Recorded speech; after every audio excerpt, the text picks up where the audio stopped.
We waking up black. Ain't no commission, you ask for permission. You don't agree, you are working with us.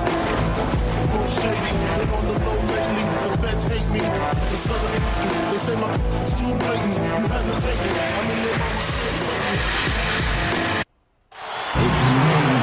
The top shelf of NBA players all gathered here tonight for the All-Star Game.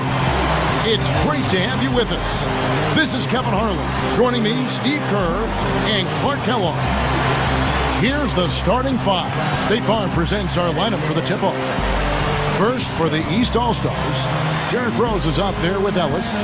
And inside, a towering 7-footer, maybe the most imposing big man in the game. All-Star center, Andrew Bynum. Then it's Anthony, and it's LeBron in at the 4 spot.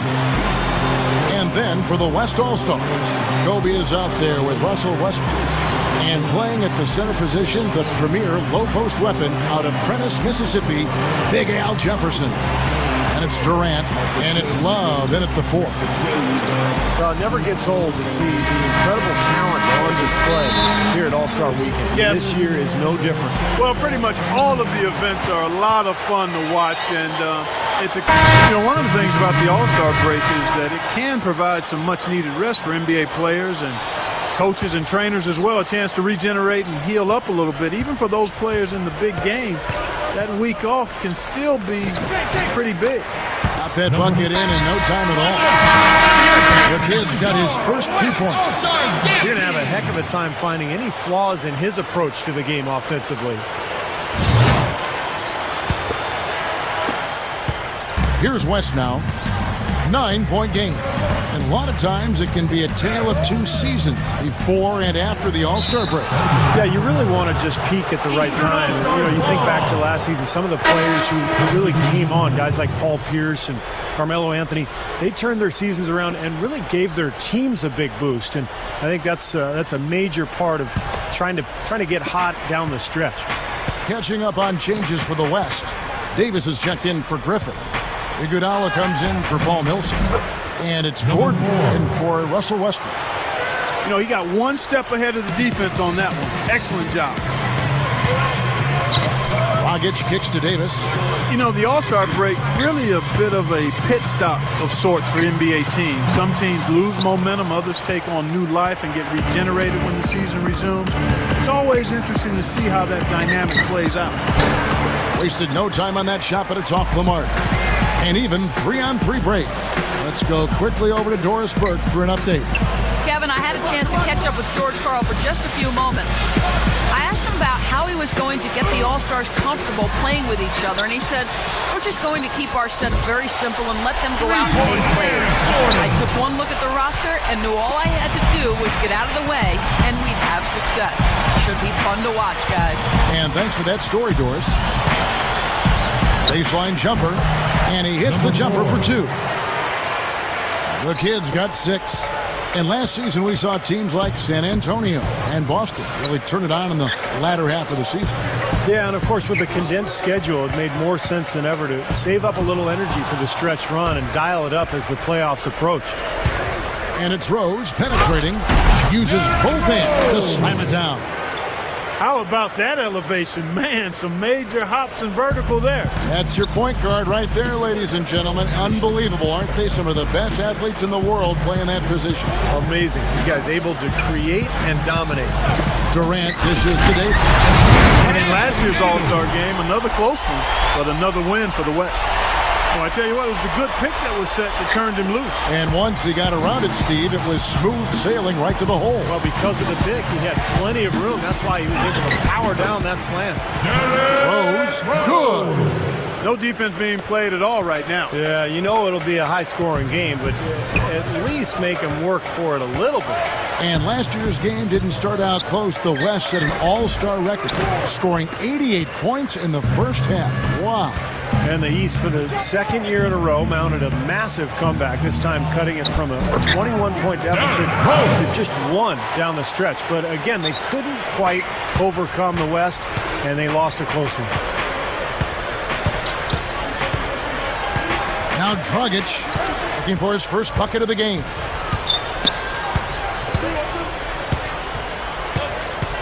The dish now to Durant. With 2 seconds left. No good.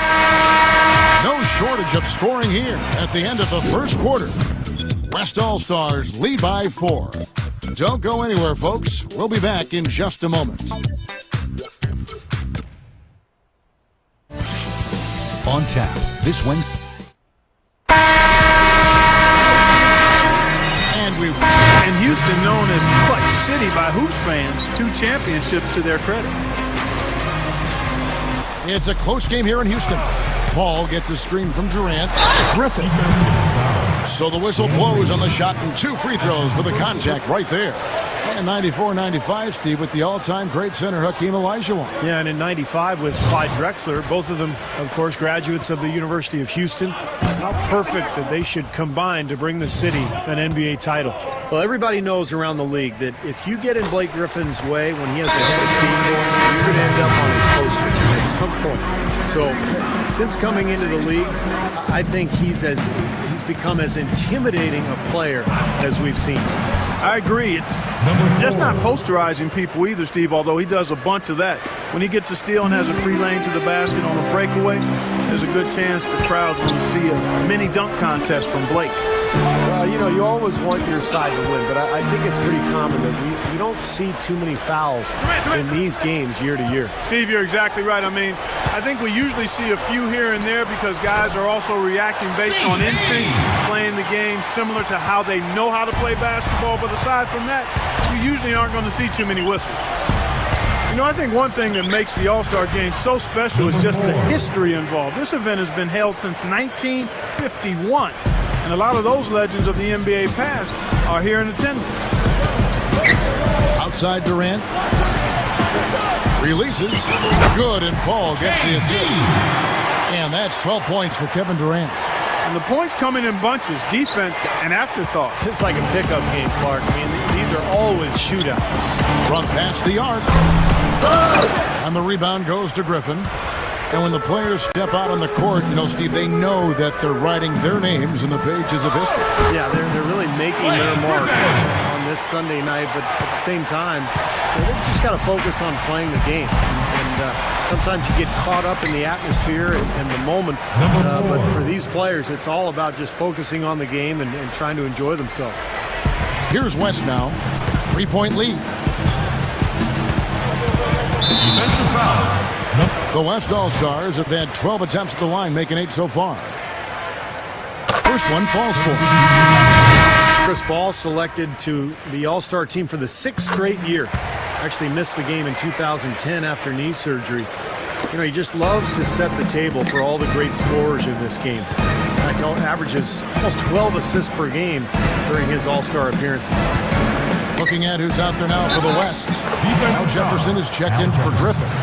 Love comes in for Davis. Andre Iguodala is checked in for Kevin Durant. And Kobe is subbed in for Eric Gordon. And the All-Star game can get a little scattered, more of a free-form game, but with Chris Paul running your offense, it sure helps. Yeah, you can basically just put the ball in his hands, Kevin, and he'll make good things happen, and he'll do it with flash and substance and in a way that people enjoy, his teammates and the fans.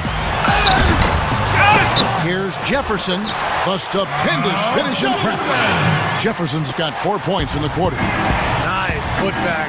That's why you want guys working hard on the boards at both ends of the floor. Here's the kid. Knocks down the step-back J. Oh, a beautiful play there. That's some serious all-star action. And that's what you come to see, that kind of play. Well, last year's All-Star game was really a mixed bag for Kobe. A hard foul from Dwayne Wade broke his nose and gave him a concussion. Not the type of thing you're used to seeing in an exhibition game. 56 seconds left in the first half of basketball. Takes the three. A rebound by Jefferson. Jefferson's got his 4th rebound with that last one here tonight. On the good side for Kobe in last year's All-Star game, he set a record for career All-Star game points, Steve. Very impressive. Yeah, that's right. Moving past Oscar Robertson, the Big O, and finally Michael Jordan for the all-time record as Kobe finished that game by scoring 27 points. Here's Here's the kid, guarded by Kobe. The kid, and it's Bynum with the jam. Look at that effort. Does he set a great example out there or what? On plays like that, he does. Sure. What work on the offensive glass we see with him. Yeah, that was awesome. Put back with the slam. Are you kidding me? Here's Dragic. Still looking to get on the scoreboard. Kobe attacking over Williams. Kobe's shot is off. And no defender was around him to influence that shot. It didn't hurt them there, but they can't make that mistake twice. In a tight game here as we end the first half. It's the West All-Stars up by 4. And don't go away. After the break, we'll see you right back here with... Now, presented by Sprint. And on one of the great nights of the NBA...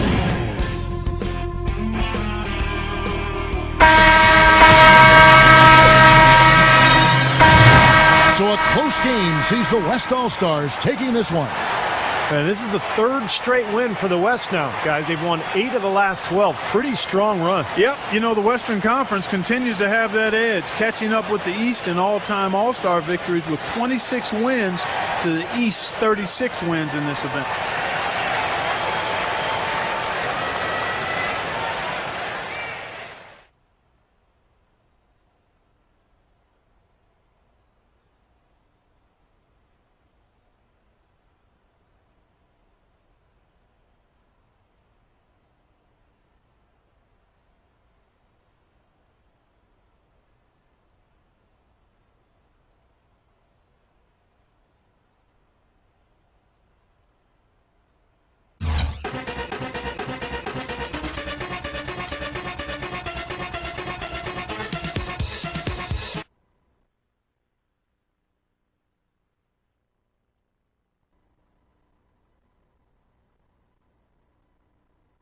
With All-Star Weekend coming to a close, how would you rate the experience overall? Everything go pretty well? Oh yeah, man, no question. It's always a pleasure to get to be a part of these things. I know some guys like to use the break to rest up, to get ready for the second half, but I've always loved coming out here, giving the fans a show, hanging out with the guys.